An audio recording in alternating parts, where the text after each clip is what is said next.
Paper अगर 22, 23, 24 जैसा हुआ तो फिजिक्स के क्वेश्चंस आपको 42, 43 करने पड़ेंगे अगर आपको टॉप 100 में आना है। तो टॉप 100 में आना है तो फिजिक्स के क्वेश्चन आपको 43, 43, 44 करने पड़ेंगे। टॉप 100 में की बात कर रहा हूं मैं, अगर पेपर इजी आ गया तो।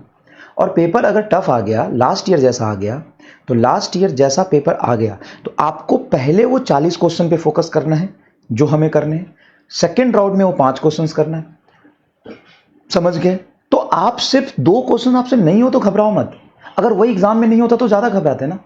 तो पैनिक ना हो किसी भी सवाल को देख के, स्टार्टिंग से ही वैसे क्वेश्चंस का एक्सपोजर आपको मिले। आपको नीट में जाके पहले राउंड में वही सवाल करना है जो 1 मिनट में होने वाला है, हाँ या ना। हाँ सर।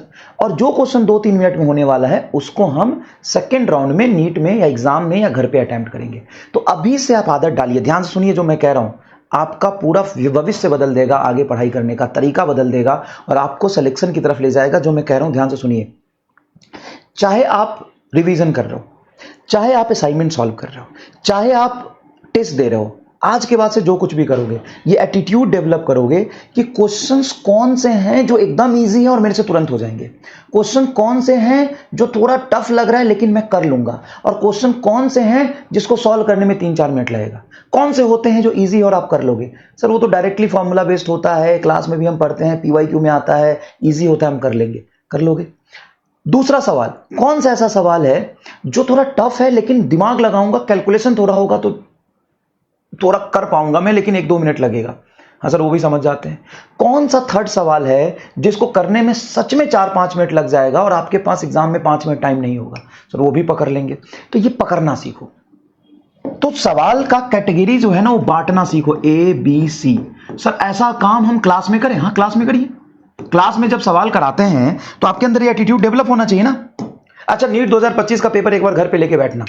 आज मैं सबको होमवर्क दे रहा हूं, नीट 2025 और 2016 का पेपर घर पे लेके बैठना। आप सब ड्रॉपर हो, थोड़ी बहुत आपको ज्ञान है, सिलेबस जानते हो, कंसेप्ट जानते हो, नीट 2025 और नीट 2016 का पेपर घर पे लेके बैठना आज ही, और उसमें सवाल को 3 पार्ट में बांटना और मुझे बताना कि 2025 में टाइप ए के सवाल कितने थे, टाइप बी के कितने थे, टाइप सी के कितने थे, और फिर उसके अकॉर्डिंग आप सोचना कि इस साल कट ऑफ कितना गया है और पिछले साल कट ऑफ कितना गया था। तो ये 3 पार्ट में बांटना सीखो। एकदम इजी है, ये तुरंत सॉल्व करेंगे, हमको आता है, ये तुरंत सॉल्व हो जाएगा। ये थोड़ा टफ है, हमको आता है, 1-2-3 मिनट टाइम लग सकता है। ये तो क्या लिखा है हमको सब बुझाइए नहीं रहा है। यही काम आपको क्लास में करना है, यही काम आपको डीपीपी में करना है। अच्छा ऐसा भी हो सकता है डीपीपी में बीसी हो ही नहीं, सिर्फ ए हो, तो कोई दिक्कत नहीं, जरूरी तो नहीं कि जबरदस्ती तुम ढूंढोगे ही तीनों।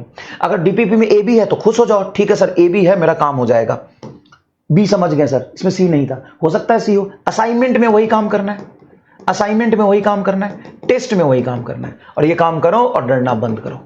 ठीक है, ये काम करो और डरना बंद करो। और यही काम आप नीट 2025 में आज करोगे, नीट 2016 में आज करोगे, और नीट 2024 में भी करोगे, नीट 2024 में भी करोगे, और नीट 2017 में भी करोगे। ठीक है, ये करना आज, नीट 2017 और 24 में करना, ठीक है, और ये 25 और 26 में करना। इसमें ABC टाइप के सवाल ढूंढना, इसमें ढूंढना, फिर इसके अकॉर्डिंग समझना।